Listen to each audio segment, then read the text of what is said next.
To býva každú veľkonočnú nedeľu heligonkári žeškovskí. Ale že by sa tak zoskupovali, alebo to nie. To len keď je tá Veľká noc, tak tam prídu zahrať.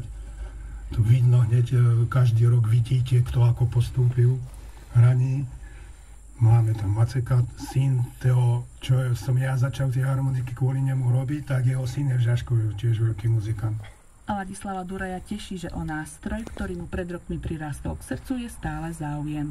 No bol by rád, keby sa v našej tradícii zachovali osobitosti herného prejavu a rôznorodé štýly, ako pri solovej, tak aj pri ansamblovej hre. No vedia, to je pekné. A keď ešte každý inú cifru položí tam. Aj s Muchom sme toto kedysi preberali, keď bol u mňa, že tak sa mi toto teraz nepáči. A s Muchom, keď sme toto preberali, tak povedal on, keď pre krčmou stáv vedel, ktorá kapela. A teraz nebudete vedieť, kto hrá. Viete ako, Maceka budete poznať. Bobáňa poznáte, Vinca Krkošku poznáte, stačí zahrať.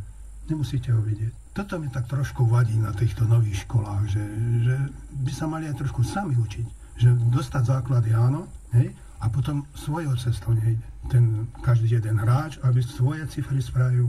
Keby sme to tak trošku zhrnuli, že tá škola dá svojím spôsobom nejaký taký spoločný základ, ale predpokladá to do určitej miery individuálny vklad toho každého jedného interpreta do tej hry a nakoľko on sa stotožní s tým nástrojom, vypracováva si vlastný herný štýl.